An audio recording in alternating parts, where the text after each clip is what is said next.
In this chapter, we will work exercises that involve rational expressions and rational equations.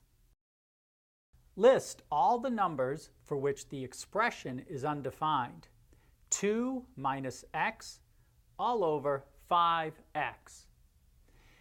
In order for us to find the numbers which make this expression undefined, we want to find the numbers that create the denominator being equal to 0. In other words, solve the equation 5x equals 0. Dividing both sides by 5, we get x equals 0. So, the numbers, or the number for which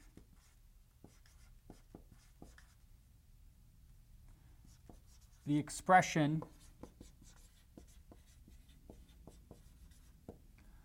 2 minus x over 5x is undefined